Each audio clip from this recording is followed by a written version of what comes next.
வணக்கம். இது news first prime time sunrise.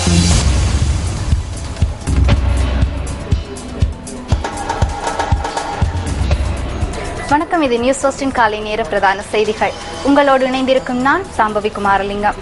இன்று 8ஆம் தேதி ஏப்ரல் மாதம் 2015 ஆண்டு புதன்கிழமை. பிரதான செய்திகளுக்கு செல்லும் முன்பாக தலைப்புச் செய்திகள். அஸ்கிரிய பீடத்தில் உடுகம ஸ்ரீபுத். ஏமனில் இருந்து சீன கப்பலில் ஐபோடிக்கு ஏற்றிச் செல்லப்பட்ட இலங்கையர்களை நாட்டிற்கு அழைத்து வர நடவடிக்கை. கொட்டகைதன பகுதியில் பெண் ஒருவர் கொலை செய்யப்பட்ட சம்பவம் தொடர்பில் 40 பேரிடம் வாக்குமூலம். புதுவருடத்தை முன்னிட்டு விசேட போக்குவரத்து திட்டம்.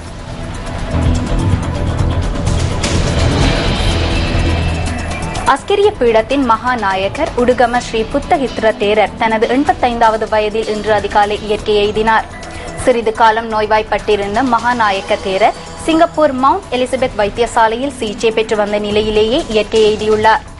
ஒரு மாதத்திற்கும் மேலாக மகாநாயக்க தேரர் வைத்தியசாலையில் அனுமதிக்கப்பட்டிருந்ததாக தியவடன நிலைமை பிரதீப் நிலங்கத்தேல தெரிவித்துள்ளார்.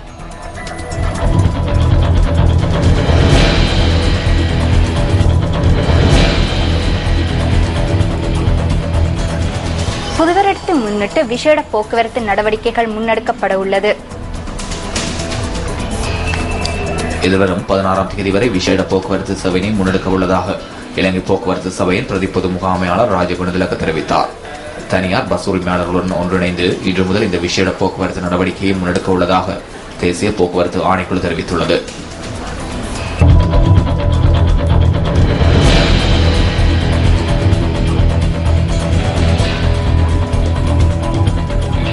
கொழும்பு வெள்ளவத்தையில் உள்ள ஹோட்டல் ஒன்றில் சடலங்களாக மீட்கப்பட்ட இந்திய தம்பதியினரின் மரணத்துக்கான காரணம் இதுவரை உறுதி செய்யப்படவில்லை என போலீசார் தெரிவித்துள்ளனர்.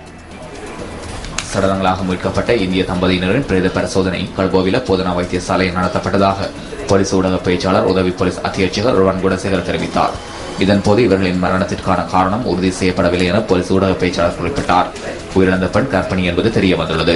2 சடலங்களின் பாகங்களும் மேலதிக பரிசோதனைகளுக்காக அரசு ரசாயன பகுப்பாய்வாளருக்கு அனுப்பி வைக்க நடவடிக்கை எடுக்கப்பட்டுள்ளது.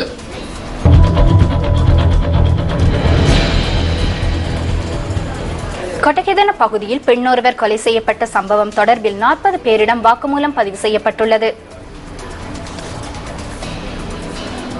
வாக்குமூலம் பதிவு செய்யப்பட்டவர்களில் கொலை செய்யப்பட்ட பெண்ணின் நெருங்கிய உறவினர்கள் அடங்குவதாக போலீஸ் ஊடக பேச்சாளர் உதவி போலீஸ் அத்தியட்சகர் ருவன் குணசேகர் தெரிவித்தார். கொழும்பு குற்றப்புலனாய்வு பிரிவினரும் ககவத்தை போலீசாரும் கூட்டாக இந்த சம்பவம் தொடர்பில் விசாரணைகளை ஆரம்பித்துள்ளனர்.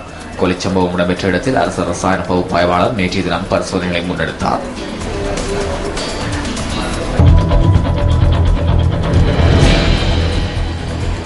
புத்தளம் கருவேல கஸ்வேவ பகுதியில் தாக்குதலுக்கு இலக்காகி உயிரிழந்த 6 வயது சிறுமியின் தாயார் வெளிநாடு சென்ற விதம் தொடர்பில் விசாரணை ஆரம்பிக்கப்பட்டுள்ளது. விசேட விசாரணை பிரிவினூடாக விசாரணைகள் முன்னெடுக்கப்பட்டுள்ளதாக வெளிநாட்டு வேலைவாய்ப்பு பணியகத்தின் பிரதி பொது முகாமையாளர் மங்கள ரண்டனிய தெரிவித்தார்.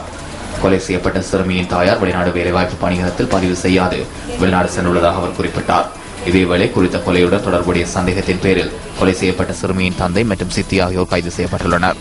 சிறுமி தாக்குதலுக்கு இலக்காகி உயிரிழந்தமை பிரேத பரிசோதனையில் உறுதிப்படுத்தப்பட்டுள்ளதாக போலீஸ் ஊடக பேச்சாளர் உதவி போலீஸ் அத்தியட்சகர் ருவன் குணசேகர் தெரிவித்தார். கொலை செய்யப்பட்ட சிறுமியின் தாயார் வீட்டு பணிப்பெண்ணாக வெளிநாடு ஒன்றில் தொழில் புரிந்து வருகின்றார். சிறுமி அவரது தந்தை மற்றும் சித்தியினால் பராமரிக்கப்பட்டு வந்தமை விசாரணைகளில் தெரிய வந்துள்ளது. இலங்கை கடற்பரப்பில்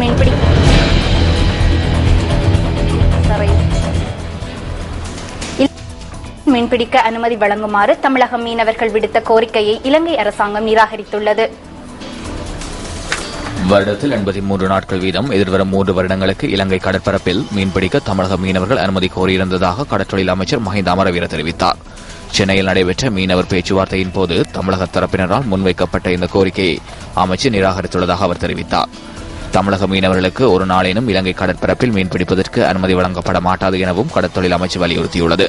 இலங்கை கடற்பரப்பிற்குள் அத்துமீறி பிரவேசிக்கும் இந்திய மீனவர்களை தொடர்ந்தும் கைது செய்யுமாறு இலங்கை கடற்படைக்கு அறிவுறுத்தல் விடுக்கப்பட்டுள்ளதாக அமைச்சர் குறிப்பிட்டார்.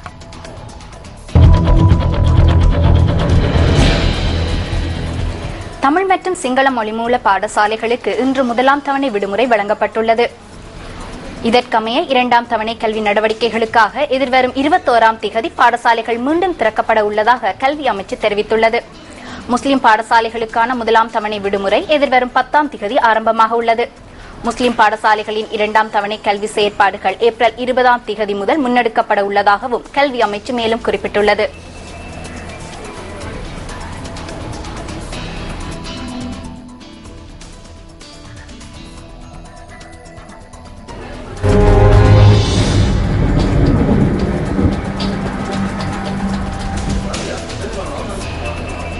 இன்றைய வானிலை தொடர்பான தகவல்களை அறிந்து கொள்வதற்காக வளிமண்டலவியல் திணைக்களத்தின் வானிலை நீர் அதிகாரி முகமது சாலிஹினுடன் தொடர்பினை ஏற்படுத்தியுள்ளோம்.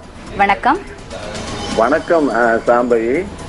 இன்றைய வானிலையை பொறுத்தவரையில் வளிமண்டலத்தில் தாழ்மட்டத்திலான ஒரு இடையூறு ஒன்று ஏற்பட்டுள்ளது. இதன் தாக்கத்தின் காரணமாக நாட்டின் பெரும்பாலான பகுதிகளிலும் நாட்டை சூழவுள்ள கடல் பிராந்தியங்களிலும் அதிக மழை பெய்யக்கூடும் என எதிர்பார்க்கப்படுகின்றது.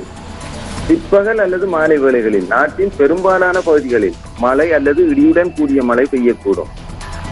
இதற்கு மேலதிகமாக கொழும்பு, களுத்துறை, காலி, மாத்தறை போன்ற மாவட்டங்களிலும் கிழக்கு கரையோர பிராந்தியங்களிலும் காலை வேளைகளிலும் மழை பெய்யக்கூடும்.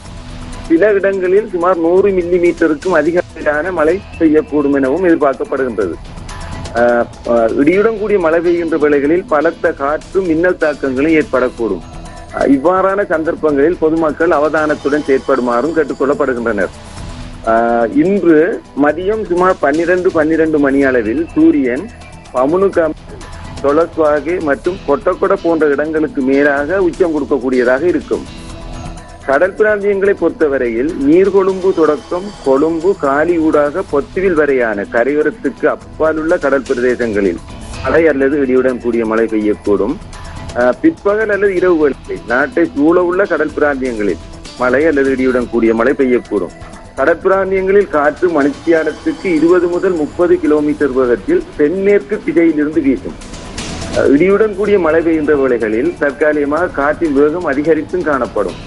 நாட்டை சூழவுள்ள கடல் பிராந்தியங்கள் கொந்தளிப்பாக காணப்படாது. இருந்த போதிலும் இடியுடன் கூடிய மழை பெய்கின்ற வேளைகளில் இடைக்கிடையே கொந்தளிப்பாக காணப்படும். நன்றி.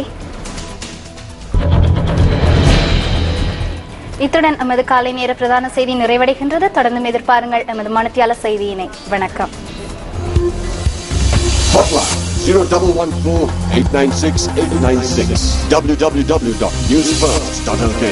Feedback at newsfirst.lk.